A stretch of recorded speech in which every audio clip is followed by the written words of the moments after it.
Mardi, like this, Mardi. Correct.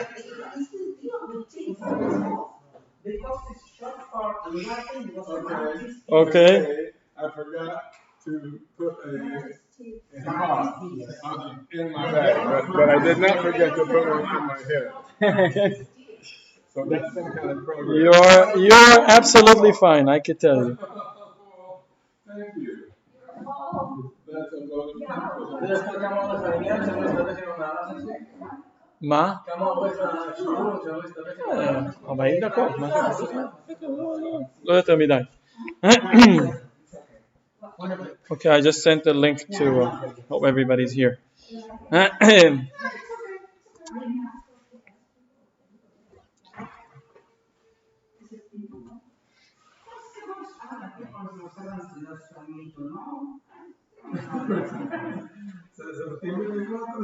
בטח, אל תדאג, זה גם לצעירים, העולם שייך לצעירים. Okay. Ruben will begin. Yeah.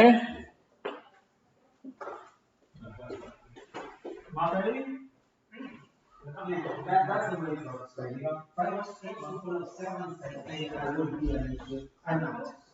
If I was close to 7, asking about what's points, but I had 7, not could be if I do know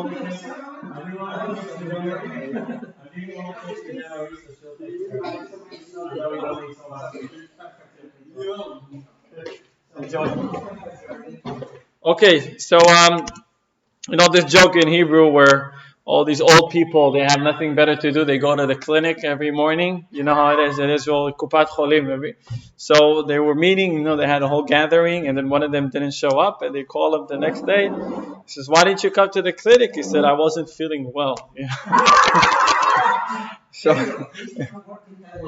this can work here as well. Okay. למה לא באת לקופת חולים? לא הרגשתי טוב. הם היו נפגשים כל יום, הזקנים היו נפגשים בקופת חולים. יום אחד הוא לא בא. אז אמרו, למה לא באת? אז הוא אמר, לא הרגשתי. Okay, so,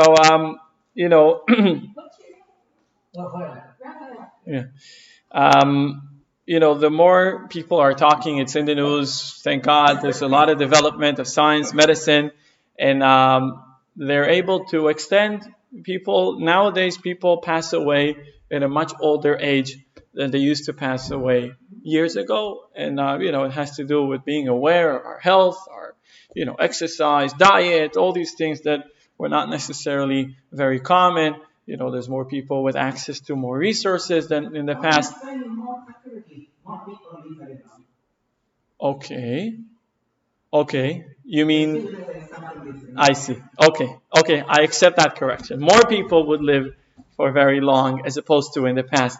And now what happens is people get to a certain age and then they retire.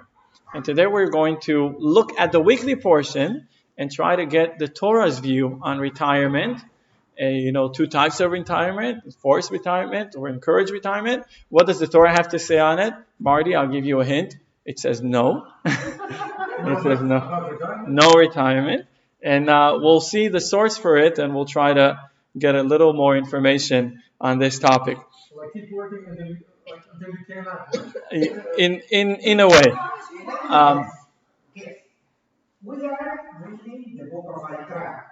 We are Bamidbar. The book is about the rules of the temple. Yes. Bamidbar. Yeah, okay. About what happens with all Kohanim. Correct. Levites. Yes, the Levites would get to a certain age and where they'll change jobs, not retire, but change jobs. Anyway, the rule today in Israel, I think in the United States, is not far from that. 67 year of age for a man. It's the time of retirement. For a woman, it's between 62 and 64. There are some countries where there's forced retirement. When a person works in an organization, an association, a group, a company, a government company, a private company, they get to a certain age and they're forced to retire. They are actually being asked to leave and to clear way for someone else. In other countries, in the United States and Australia, forced retirement is not so much accustomed, but there is such a thing called encouraged retirement, where you are not forced to leave your job, but you are heavily encouraged to do so. Yes, monetarily. And then there's the difference between the two, right? Forced retirement is determined by age, and by age only. A person reaches a certain age, and again, it varies between a man and a woman, and they are forced to retire. Whereas encouraged retirement, it's by health condition, which means you can go to work, still function on the same frame until a person's health, really prevents them from doing what they used to do. Every year or every 6 months, they go through a checkup. They could see that everything is still functioning. And there's a few arguments on both sides. I brought just several of those. Those who quote forced retirement. The first argument is you've worked enough. You've worked enough, and sometimes people don't know what is enough. So the system has to tell them, listen, for 50 years you'll be driving this truck with cement from one way. This is the time where you stop. Sometimes you don't get it yourself. The system tells you. The second argument, you have to make room for the young people, right? The amount of jobs is limited, and the older people has to retire, so there'll be more room. And the third thing is not only make room for young people, but the company, the organization, the association, the government needs young spirit. Old people are normally quite stubborn. Marty isn't very stubborn, but old people are. And, old people like to do things the way they're trained to do and the way they're used to do. Young people are more flexible, more dynamic, easier to run a company, easier to run a corporation. So make room for the young people and make room for young spirit. That's the forced retirement. Those are the arguments, the main arguments. The choice retirement says, people live through 85 nowadays. I think in Western countries, I think that's the average, not the average, but maybe the top, not the top. Anyway, it's a little between the average and the top. And people live through 85. It's not a miracle to live through 85. It's a normal practice. And what happens is somebody hits 67. And they lose their job, and they're still in a quality life. They have a quality life ahead of them. They're still trained. They still know what to do. And then if you go use forced retirement, they're just losing their job just all of a sudden. Second thing about making room for the young, they actually went through researches in the United States, and they realized they compared the graph and the data. And when forced retirement is enforced, there's actually not necessarily a difference in the level of unemployment. It's not necessarily that the organization has this many jobs and you have to clear a few jobs to get a few people from the bottom. It sounds good on paper, but in real life, it's not necessarily the case. And the third thing, many fields, there's a typo. Many fields require experience. And to that, we're going to focus a little more than the other arguments, because what happens is that when you do the same thing over and over again, you'll become rich. You become rich with experience. You become rich with knowing all the whereabouts and all the things that could go wrong along the way. Once you do something for the 25,000th time, you know better than anyone else on the planet of how to do it. So basically, with the years, you gain experience, and that experience is valuable to an extent that although young spirit is required, but nothing can change someone who's well trained and knows exactly what to expect. So, and with that regard, we're going to look at our weekly portion and see what exactly goes on. And like Reuben was guessing, it has to do with the Levites. Here is a quote from Numbers 8, from Chet. From the age of 50, he shall retire from the work legion and do no more work. He shall minister with his brethren in the tent of meeting to keep the charge, but he shall not perform the service. This shall you do for the Levites regarding their charge. And Mikevet HaMishneh says, and do no more work, meaning not physical work, but giving advice. Rashi says, what is no more work? The work of carrying on the shoulders. However, it can return to the work of locking the gates, singing, and loading their wagons. This is the meaning of he shall minister with his brethren. Rashi says the Torah does not use redundant words. What is he shall minister with his brethren? He could give people practical advice as someone who has done the same thing for many years. And you have young people. Yes, we get young people into our organization, and the older people are actually helping the younger people to get adapted and to understand and to appreciate what they're expecting. So this is the Levites. The Levites work until the age of 50, granted a little early, but in those days, 50 was a respected number of years. And but what happens on the 50th year? What happens is Torah does not force them to retire completely. It just changes jobs. Maybe you're no longer in a position to carry loads and to take heavy things. Remember, the Levites had to be in charge of the holy temple, the tabernacle, during the journeys of the desert. And some of them used to sing. Some of them used to play music on different instruments. And on one hand, you say there's a limit, 50, the age of 50, which again, in this context, sounded like a well-advanced age. Yes? Yes. Was such an older but still ready to work Levite allowed to play an instrument if that was part of the service? Yes, again, the playing the instrument does not necessarily require physical effort. Granted, some instruments require a lot of physical efforts. If it's a trumpet, for instance, you have to have the good lungs for it, and it does require, this whole inhaling requires a lot of effort. So not necessarily every instrument, but maybe other instruments would be. I'm thinking about the connection between this and the sanction of the rules of the Shabbat in the temple. With what regard? That the sanction of the rules of Shabbat that you're not supposed to. Yes. Correct. Correct. What happened with this old man? Oh, I see what you mean. I see now. Okay, I see. It's a good question, actually. Whether the active service is the one that holds against Shabbat, and this is just the voluntary service, whether that would exempt him from following the rules of Shabbat. It's a good question, actually. I need to look up the answer. The question is that the service in the temple, there's a lot of things that are not supposed to be done on Shabbat. Some things that are explicitly prohibited by God, by the Torah, that's what things that are elaborated. Those who are written in the Torah, those are kept everywhere. Some of the oral Torah, we were talking about it last week, some of the other things. So in the temple, they have a special exemption. They have a few things that you're not supposed to do on Shabbat, but during the service of the temple, if it involves other things that are required for the service, then you're allowed to do that. Now, Reuben is asking whether after the age of 50, are you still included in that exemption, or since you're doing a volunteer job, you're no longer in the rule of exemption, and therefore you have to refrain like everybody else does. And I said it's a wonderful question, and probably need to look at the answer. I'm sure it's written somewhere. Yes, we are.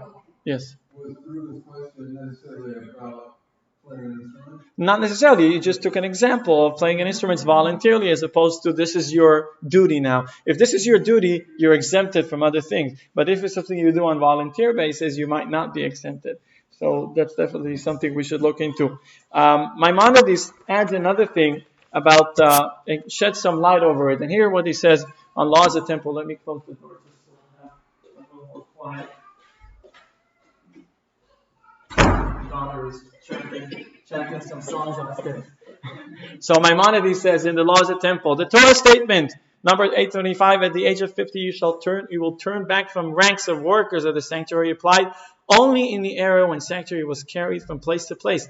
It is not an ongoing mitzvah for future generations. For future generations, a Levite is not disqualified because of age or because of physical blemishes, only due to a change in voice, which means if his voice spoils because of his advanced age, he is disqualified from serving in the temple. It appears to me that he is disqualified only from serving as a singer, but he could become one of the doorkeepers. Maimonides actually goes the extra mile and says you have to test every case by case basis. Yeah, he says, okay, somebody says their job was to sing. Sing as long as you can. You cannot sing any longer? Find a different thing to do. Don't just sit at home and then. Yes. Correct. Correct. If he is capable of doing so, he is required to continue his role in the same way.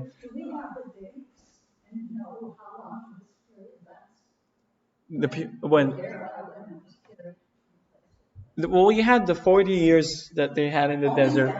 And then but during the temple, we had 400 years, 430 years. Together is 800 years of two temples. Those temples, it would require a lot of service of the Levites. The priests and the Levites were all service people in the temple. So we're talking about a period of 800 years combining both temple eras.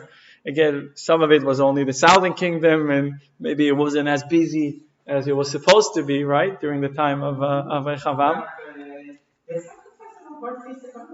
Correct. I'm just saying maybe because of the lack of not as many people as opposed to when the kingdoms were united. Yeah, then.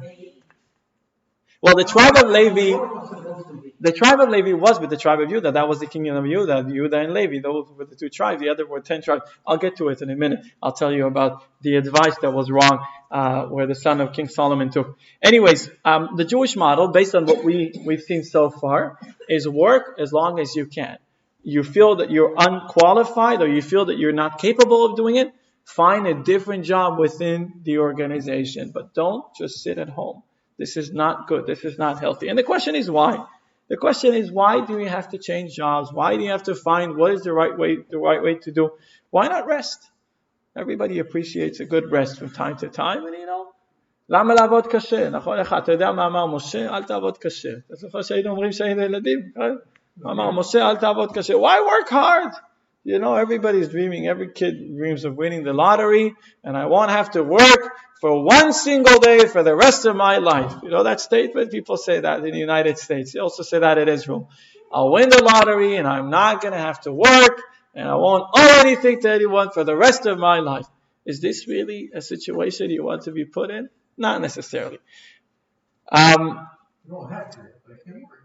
Yeah, that's a good thing. Anyway, why not play? Play, okay, but play you mean as in playtime, as in your own? Work has to do with accomplishing tasks and possibly getting money compensated for accomplishing tasks. So I think that's something about work, and something about play is that there's no task assigned and no remuneration, and do what one enjoys. So why not play? I'll tell you what. We'll get to it in a minute, but I'll tell you what. When you have a destination, a clear destination in life, when you have an aim, a goal, you know where you're going, and you also are going to benefit from it financially, potentially. Your reputation will grow. You'll have dignity and honor from your surroundings. You, as an individual, will always work harder as opposed to if it comes from your own volition. If it comes from your own will, this is something that you wish to accomplish. But the side benefits, if we'll call them as such, are not as great as a real. So you won't be working as hard. And soon we'll see what is the importance of working hard. I'm not going to ruin your life, Marty. Don't worry. We'll see. In some moment, during history, it so happens the number of people from the time of Levi became much larger number of real effective costs of working for the temple. Right. So it was a special honor for him to work. Correct. And that's why they had to rotate, right? Every week they had how many people, Mendy, in the shifts? How many people? We had 24 shifts, right? Mishmeot HaKuna, and they used to change, and it was a big deal. And everyone who knew that their shift is coming from the Levites, they used to prepare and they used to celebrate. This was a big deal. Indeed, there was a great honor in serving at the Holy Temple. So, in fact, based on what we saw until now, it's not only that older people are allowed to keep working as opposed to forced retirement, it is that they're actually requested or required to keep on working, and the question is why. In fact, Torah, in its core, and soon we'll see, has a great room and a great respect for older people. And soon we'll see about some ages. Here's what Rabbi Elazar ben Azariah, we celebrated Passover not too long ago, and we know the story of Elazar ben Azariah. He was 18 years of age, and there was a time that Rabban Gamliel was the head of the scholars. Rabban Gamliel was a very stiff person, a very strict person, and he actually put guards on the gate of the study hall. And he says, if your inside is not the same like your outside, you're not going in.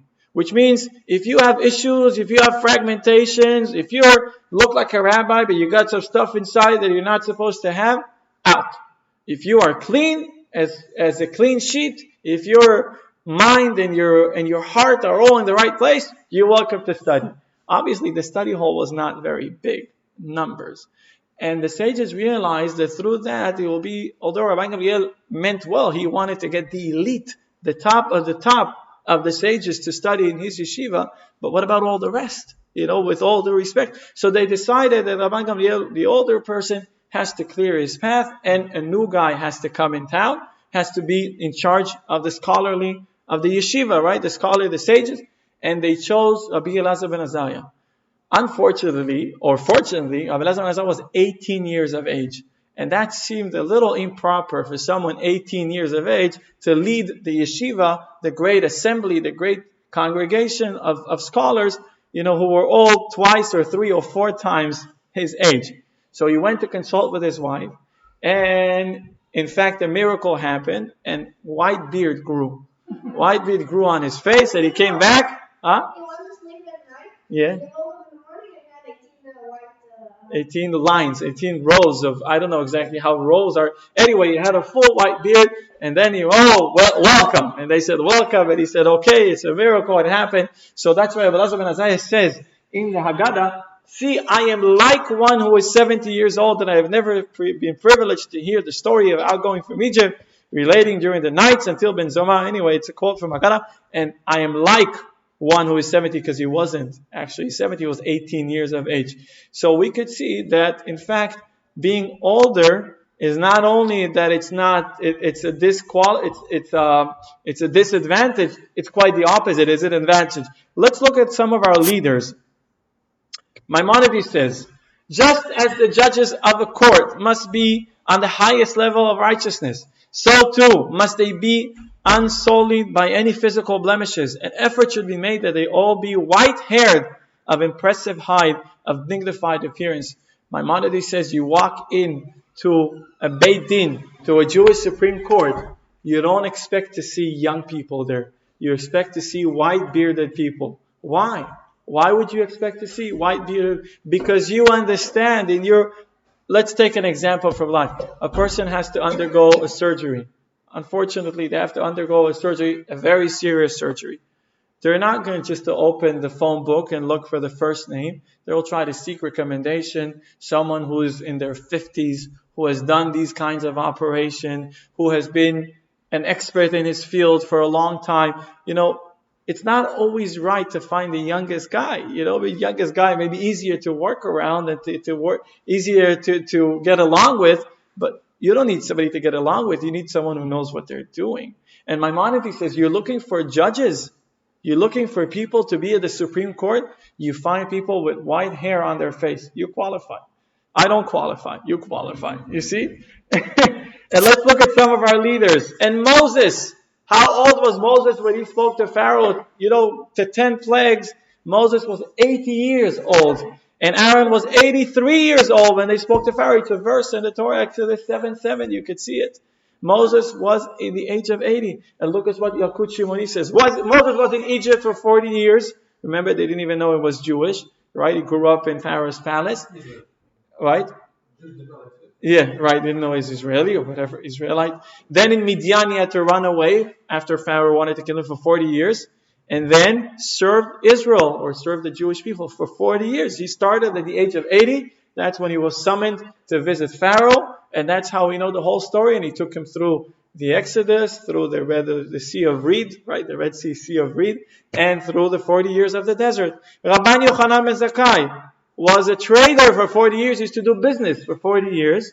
Then he studied for 40 years, and then headed the scholars for 40 years. Rabbi Akiva, also 40 years, he didn't know what goes on. He was ignorant, he was illiterate, didn't know. For 40 years, what age Rabbi Akiva went to study with the kid? At the age of 40. That's when he started studying. So for 40 years, he didn't know anything. For 40 years, he studied. When did he become a leader? 80. He was 80 years old when he started becoming a leader. So we could see that being old doesn't necessarily mean, not only does it not necessarily mean a negative thing, it's actually a very positive trait. You only get there when you get to a certain age and you're mature enough and you're qualified enough to get there. And we can see that all along, even nowadays. Rabbis, big rabbis, chief rabbis, for instance, not like me, I'm not a chief rabbi. And, Rashi Yeshivot, heads of yeshivas, heads of scholars, they always have on their face white beard. They don't dye their hair. You don't get there unless you really are in that age. You wanted to comment something? Well, I should have commented when you were on the last slide that said something about no blemishes. I can take it back. Yes. Is that term means disability, and blemish in its current usage is some kind of cosmetic imperfection. I accept it. I accept that. Yeah, I think this is.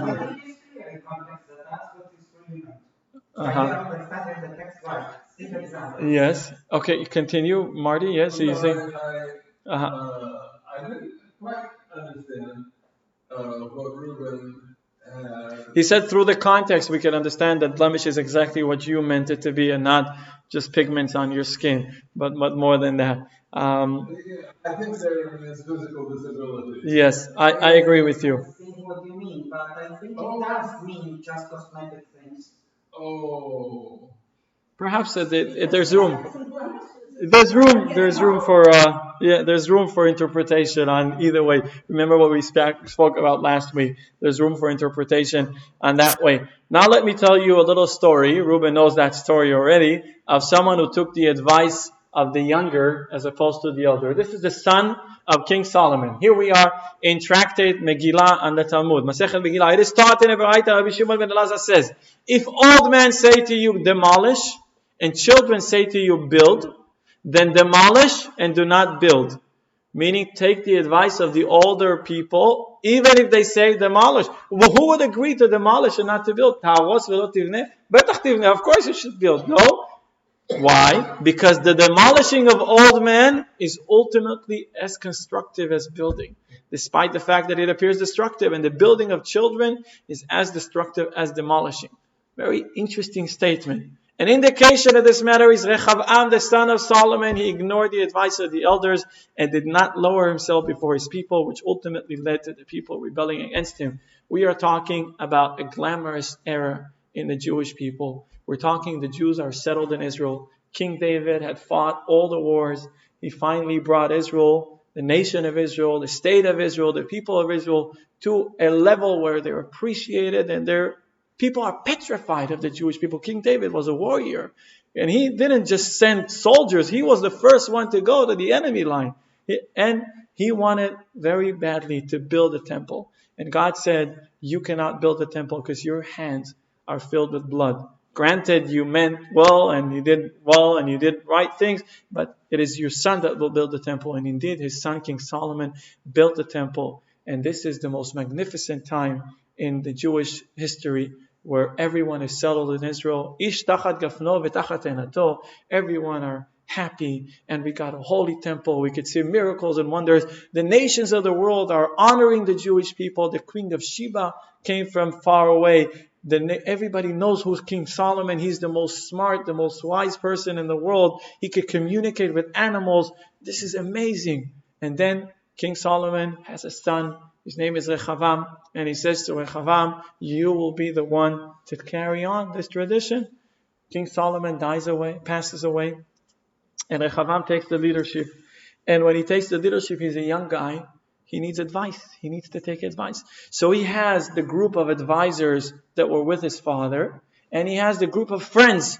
It's always good to bring fresh blood, right? So he has a group of friends that are around the same age of Rehoboam.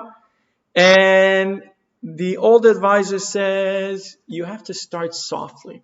Your father built the temple. It wasn't an easy job. Everyone had to commit. Everyone had to give money. Everyone had to donate. And there was shifts. And there were other things happening. And, the nation was unified on this project. But your father did it in a smart way. You're going to start leadership. Be soft with the people.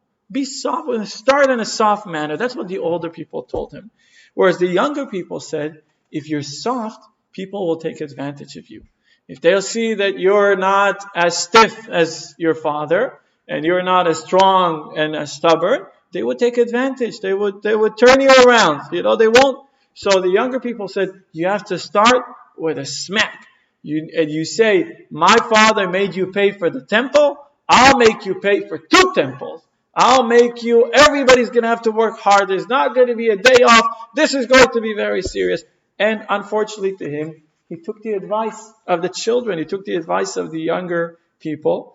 And what happened after that? We know what happened. The people rebelled against him. And in fact, Israel, the nation of Israel, had split. It split between 2 tribes, the tribe of Yehuda and Levi, and 10 tribes. That time, Yerovam came from far, and he was appointed. The people were looking for a leader. This Rehoboam, the son of King Solomon, again, with all the respect they had for his father, for King Solomon, everybody loved him and appreciated him, but they realized his son is something else, and they were looking for alternatives. And a new alternative came. It was Yerovam, and unfortunately, the kingdom split for nearly 400 years. They actually had 2 kingdoms, and there were a period where they had to fight with each other, the northern kingdom, the southern kingdom. It was a big mess. All of that because he took the advice of the younger people. So this is what the Talmud says.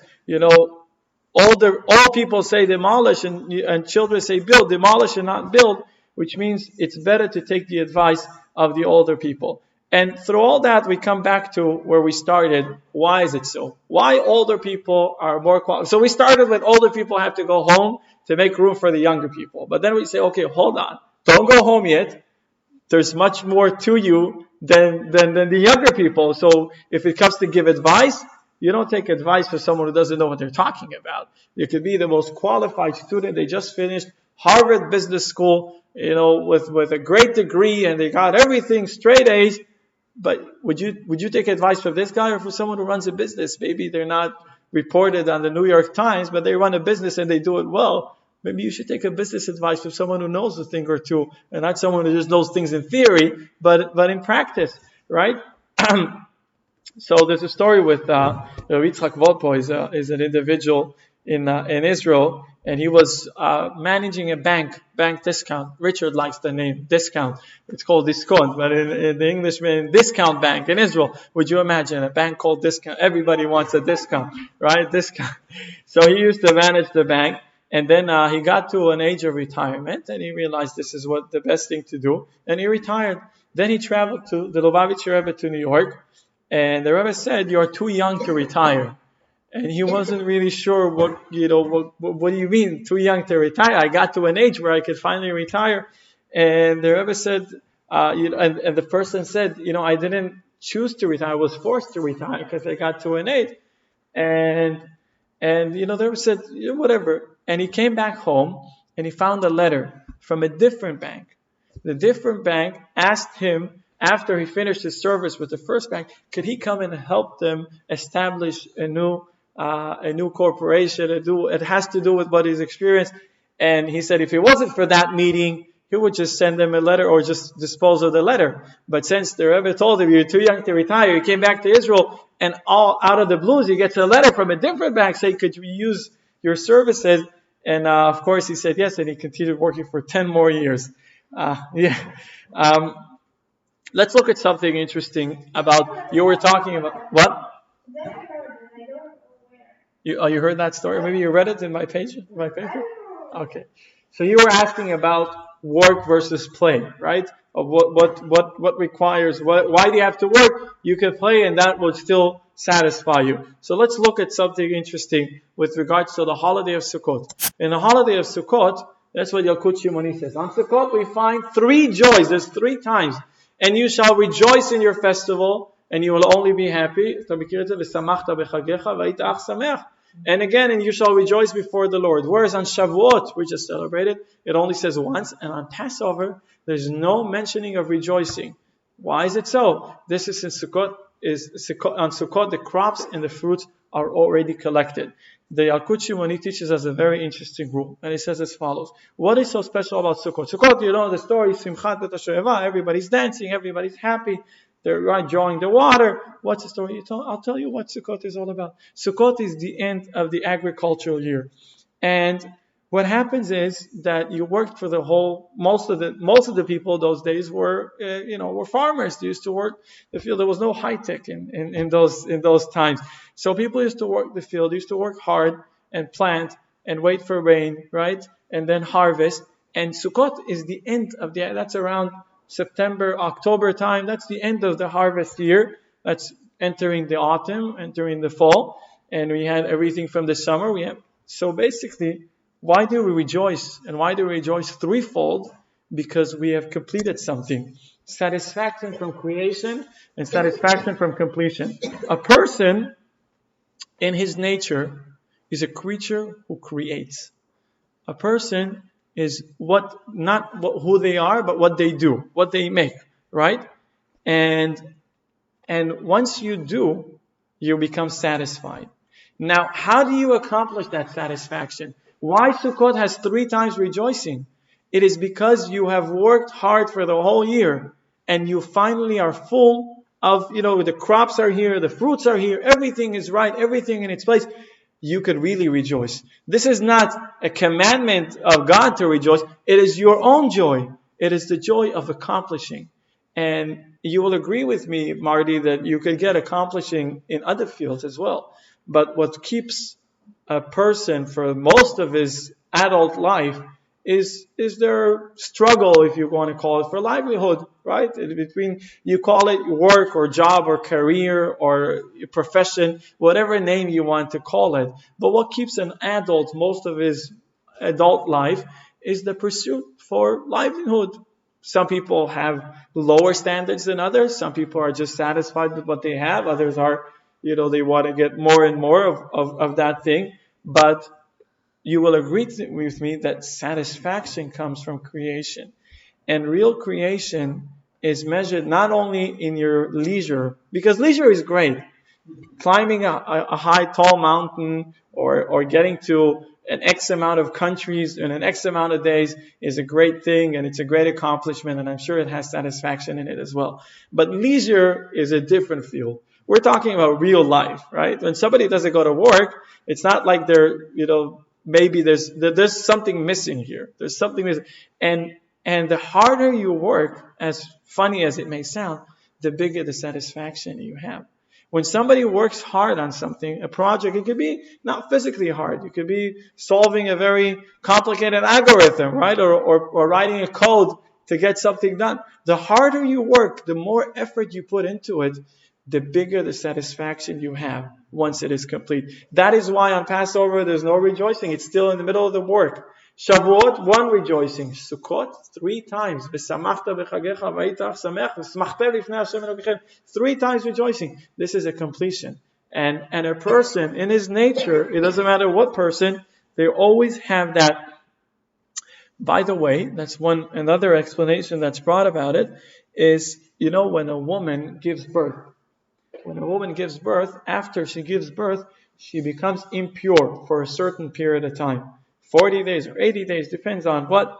Anyway, she becomes impure. And the question is, why is it so? Why does a woman become impure after giving birth? And the answer is, when she empties out, when everything empties out, there's room for impurity. As long as you are full with something, impurity cannot hold you. But when you become empty, when a person becomes vacant, then they have, right, we say about Joseph, right? We say about Joseph that was cast in the pit by his brothers. Remember the story? Joseph was sold, was put in a pit. So the Torah says, "Ve'aborek en bo mayim." When the pit is empty, it has no water. So, I'm sorry, our sages, it's brought in the Talmud, "Mimashma sheneimar rek en yodea she'en bo mayim." You say the pit is empty. Why do you write? The pit is empty, it has no water. Of course, if it's empty, it has no water. What does the Talmud answer? Rashi brings it on the spot. Mayim en bo, nachashim v'akrabim yesh bo. It's empty. It says the pit is empty. It has no water. Water it doesn't have. Snakes and scorpions it does have. When a person is empty, when there's no water, there's room for scorpions and snakes. When the person is not full of content, when a person is not full of doing, of action, of working, then there's room for all kinds of things that are not necessarily positive. Again, not in every person, not all the time, of course. And that's what our sages say. In Pirkei Avot, Shmaya would say, Shmaya v'Avtadon mendi kivlu mehem. Shmaya omer, Ehav et HaMelacha. Shmaya would say, love work, hate mastery over others, and avoid intimacy with the government. By the way, one day we'll explain to you that interesting, avoid intimacy with the government. Don't get too close with the government. You know, the Jews in the United States, they always try to say that they don't want to associate with one party too much, because after 4 years you get the other people there, right? So you want to be friends with everyone. It doesn't always work. Anyway, Shmaya says, love work. Rabbi Yonah says, unemployment brings a person to dullness and makes him sick. Through toiling, a person could reach real rest and sense of accomplishment. Rabbi Yonah says, if a person is unemployed, if they have nothing to do, it actually brings them into physical illness. And the Midrash says, it says love work, as a person needs to like work itself and not only its reward. A person should be happy to give it an opportunity to work and shouldn't look at it as bothersome, expecting just for its reward. Midrash says, don't think about the reward. Think about you have an opportunity here. You are able to be influential and creative. What? Yeah, that's also right. That's also right what you said. So, in fact, if you want to define it in a certain way, you would say, it's not that people stop working because they get older. People get older because they stop working. Okay? When they stop being busy or when they stop working. And we said being busy has different ways, but working is really, you put your... yeah, right. And then they become older. Right? That's like they old and then they stop working. No, they stop working and then they start becoming older. And that's the way it works. What? If you work hard enough, yeah, it will take longer for you to get old. Yeah.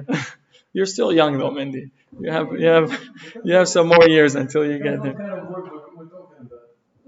It depends what kind of work. It does depend, but sometimes it does not depend, because it's not what you do, it's how you relate to it. It's not necessarily, kol avodah mechabedet et ba'aleha. Every work has, a person does it, they have a certain amount of respect over that. It's not what you do, it's how you relate to it. You could find people that are sitting in air-conditioned offices with a great salary and they're still not pleased with their workplace. And you can find people that are driving a garbage truck, but they're happy. They know they're doing something that is beneficial to others. They're knowing that, sometimes these people who would do the simple things, right, it all relies on them. So I would just agree with you. We are what we do. Okay. Because we're not them. I didn't say we are what we do. I said that what we do, that defines... Okay, did I say we are what we do? Maybe I said that. Did I? Okay, I'm sorry if I said. I don't. I think it's a too risky of a statement to say that. So if I said that, I would like to claw it back. I'm going to be a policeman. I'm going to do this or that. If people look at I agree completely. Completely agree. If I said that, let me claw it back. Okay. So we are not what we do, but we are when we're productive. That makes us who we are. Yeah. Yes. Yes. Yes. What? That's also a nice quote. If I'm not going to do it, who is going to do it? Yeah. It's also a good line. Um, so there's an old story about a person who wants to move to a different city. So he goes with his wife, and they want to see the city. They want to go and they see the infrastructure, the hospitals, the doctors, the synagogue, and they decide for some reason to go see the cemetery. So they go to the cemetery and they find Mr. So-and-so 2 years, Mrs. So-and-so 4 years, 3 years. What's going on? Is there child disease in this city? What's going on? How people die so young? And you can see that on all tombstones. People die so young. He goes into the synagogue and he sees all the older people. Everybody's wearing. How could it be? If everybody dies young, who's old? What's going on? So he's asking someone and he says, okay, I'll tell you what. In our city, we don't measure life years by the time from the date of birth to the date of passing. We have every person in this city, in this village, has a little notepad, and they write about productive things they did. And then when a person passes away, the Cheva Kadisha, the people who are in charge of the burial, are given those notepads, and then they count the days, the productive days. They count the productive days out of a person's life, and then we add those days into years, and that's what we write on the tombstones. So it's an old story. Whether it happened or not makes no difference. Probably never happened. The message of this story, it's not that we are working in order to have something interesting in life, but rather life are for being productive. It's not we're productive so we won't get bored and we won't. Otherwise, what else will we do? Life is a mission, is a task, and every moment that we are here in this world, we have a mission to do. We have something to accomplish. And this is what Judaism has to say about it. The world has a purpose. Every individual in this world has a purpose. We did not come in here out of coincidence or just by chance or just by case. We did not come here because our parents felt they were a little bored and why won't we have another child or have a kid, somebody who's going to take care of us when we get old. No, this is not why we came here. We came here for a purpose and we came here for a reason. And whether or not we are going to work around that is our choice. Whether or not we're just going to live, some people are alive. You know why they're alive? Because they're just not dead. And you could see that. You could see, unfortunately, you meet out Jews, non-Jews, it doesn't matter. You could find people who had lost interest in life. And they don't have to be old. They could be young. They could be younger than you expect. But, it's like the fire is out. It's like, you could see that. I don't know how to define it, but once you spot it, you could see that. And that's very painful. That hurtful. Because why are we here? We are here for a reason. There must be a reason why God had given me the soul this morning. He had given me back my soul because I have a mission. I have something to accomplish. Now, whether or not I done what I needed to do, well, that's up to God to decide. But He gives me a second chance, and He does give me a second chance. He gave me a second chance this morning, and hopefully He's going to give me a second chance the next morning. And in fact, this is a mission statement that's brought for the first man, Adam HaRishon, as soon as he was created. Let's look at what Avod Rabbi Natan says. Rabbi Shimon ben Elazar says, the first man did not eat anything until he had done some work. First it says, now the Lord God took the man and He placed him in the Garden of Eden to work it and to guard it. I should have put bold on these words. To work it and to guard it. And only then, the next verse, and the Lord God commanded man, saying, of every tree of the garden you may freely eat. God says, you were created. You know why you came here? Because you have to work and you have to guard. You need to. Once you work and you guard, you get rewarded. You can eat from the fruit. From the fruit of the trees. Normally, it's not about what the treats are. It's about what you are needed. Not what you need, but what you are needed for. And that is what Genesis says in the very beginning of creation. And God blessed the seventh day, and He hallowed it. Further on, He abstained from all His work that God created to do. Those words, created to do. What does he mean? Created. God had created to do. Created to do, Rashi says, created, he created. Asher bara Elokim la'asot. Ubara, he created. To do is what we need to do. To do is to fix, to refine, to correct. In other words, God had created the world, and he had left in this world all kinds of things that are requiring our attention and our ability and our creativity. He created the world to do. Asher bara Elokim la'asot, la'asot letaked. So we could do. So we could actually have everything. We could be partners with God. God had created the infrastructure, and he told us, now it's time to go out onto the mission. And obviously every person could contribute in their own special way. Everyone could add something unique, because everyone has a different perception of the world. Everyone has what to add. Everyone has what to say. Everyone has what to comment. So we have to reconcile all these opinions and bring it to actions, of course. But there's not one single person in the world who is redundant, who is extra. There's no such thing.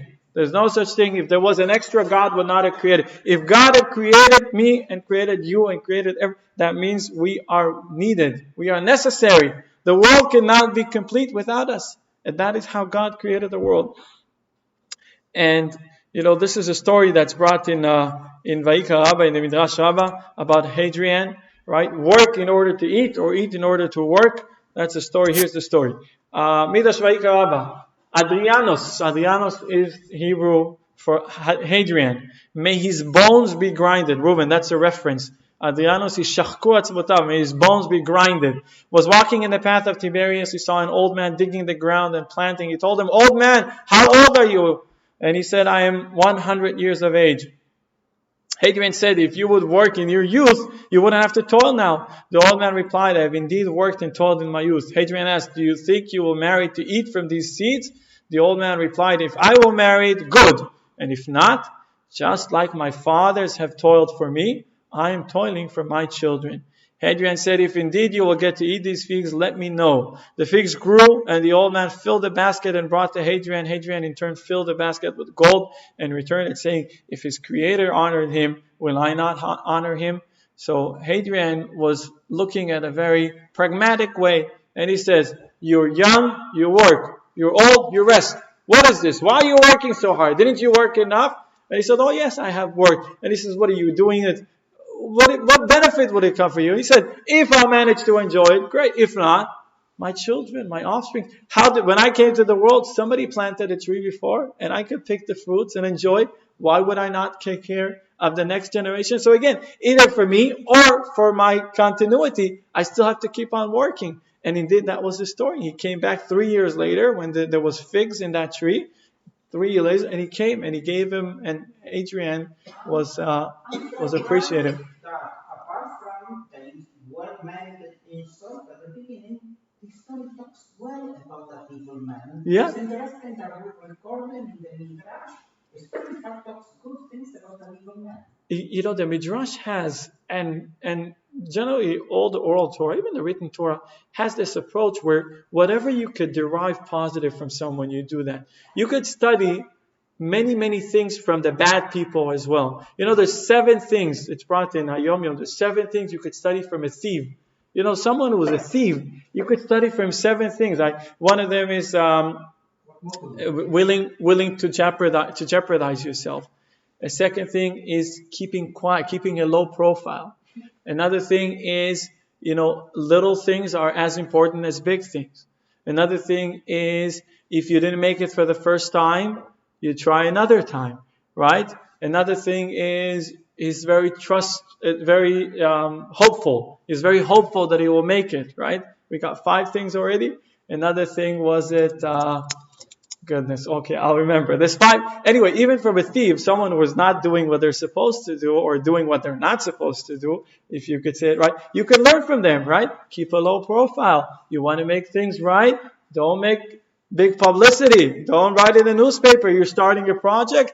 Don't make a whole, keep a low profile. Make it work. Try quietly. Be modest, right? Be humble. All these things, apparently. So even from Hadrian, we are able to learn something. Although his approach was criticized in this Midrash. His approach was, he mocked at this person for working so hard.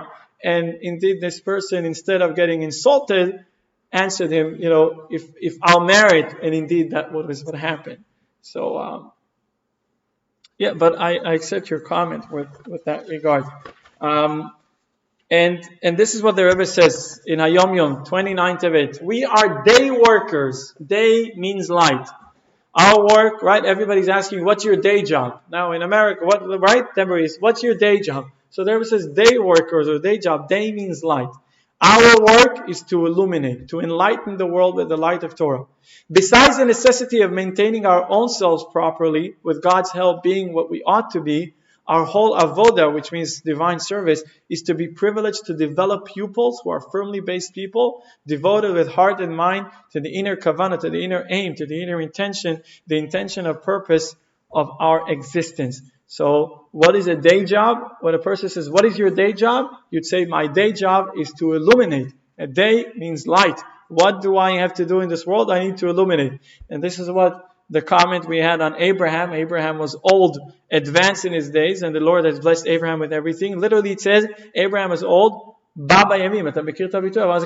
He came with his days, meaning his days were complete, and so was his soul. Abraham was a person who worked God and served God completely. When he was old, he came with his days, meaning his days were full, and so was his soul. His soul was full. He actually had this day job as illuminating. We know all these beautiful things that Abraham did: hospitality, taking care of everyone, understanding everyone, and all that. We know that brought him to a level where he was whole, he was complete. How do we know that every moment needs to be taken advantage? So there's two things we find in the Torah, and I'll tell you both of them. First of all, today, in the judicial system, right, everybody's demonstrating in Hong Kong, right, extradition to China, yes or no, is it good, is it bad, what's it going to be? In the judicial system, imprisonment is a big deal. People go to prison. In 2 days, I'm going to visit someone, unfortunately, who is in prison here in Taiwan, a Jewish prisoner. Anyway, in Torah, there's no such punishment of imprisonment. There's no such thing as going to prison. There is such a thing where a person is dangerous and they need to be locked out of society.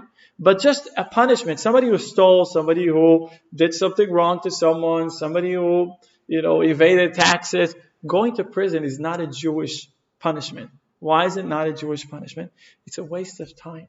It's a waste of time. All that time the person could be productive. Okay, I'm not talking of someone who's dangerous. Someone who's dangerous should surely be locked out and, whatever. But a person who evaded taxes, a person who, did something wrong, deceived, stole, not even steal, okay? Let's talk about someone, they go to jail for 5 years, 3 years, 10 years. What's the story? That's not a Jewish punishment. The Jewish way is not, what is he going to do in jail? What could we benefit that this person is in jail? So some people say, okay, they have to be taught a lesson.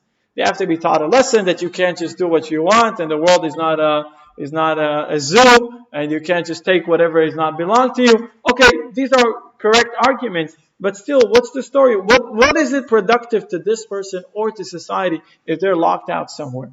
The second thing we have, when God created the world, it says that God completed on the seventh day His work that He did. On the seventh day. Now let me tell you something, Marty. You've been to here Friday night.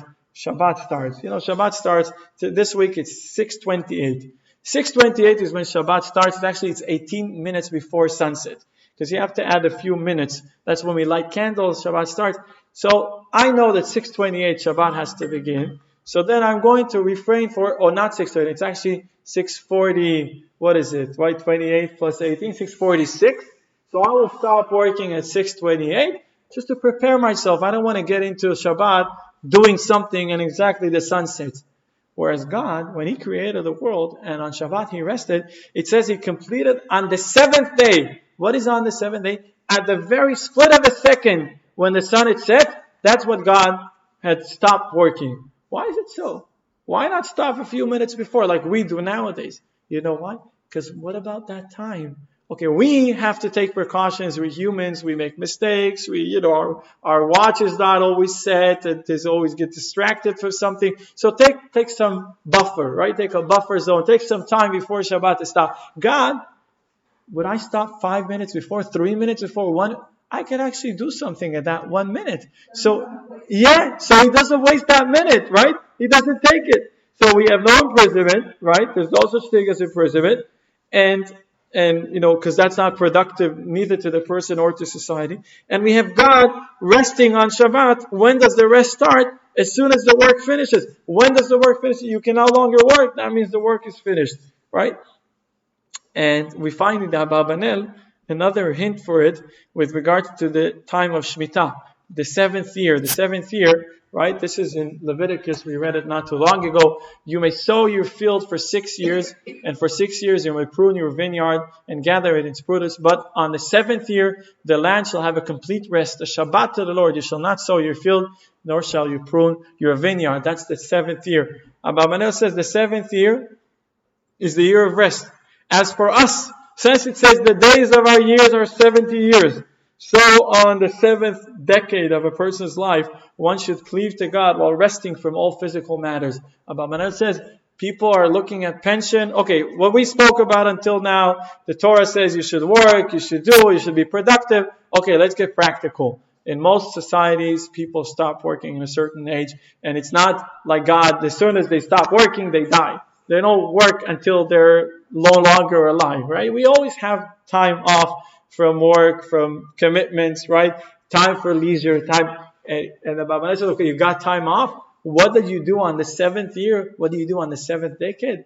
You rest, which means you clear time for the spiritual matters. You clear time. And it is true, many people that in their age 30, 40, 50, they're in pursuit of life, they have no much time for spirituality. I could see you came to me a couple of years ago and said you have some more time in your hands and you have some more energy and you have some more, your quest for knowledge your thirst was so deep. So you clear time for it. Maybe 30 years ago it wasn't so relevant as it is today for you. And so again, the approach of Torah is work as long as you can, but once and retirement is on the air and it has to be, so make sure to rest, meaning what is to rest? Just like on the seventh year, the Shnat HaShemitah, you don't just rest, but you actually dedicate that time for spiritual growth and to be productive, not necessarily on the physical level, but on the spiritual level, benefiting yourself and of course benefiting others. So that's pretty much what Torah has to say. You wanted to comment? You wanted to ask something? You had a question? You wanted to ask something? Did you have a question? No question. No question. You rendered it quite complete. It's never complete. No, it's not. God is not. Yeah, 7. Because today was 7:30, so I'm making it. Yeah. I had to. I was in a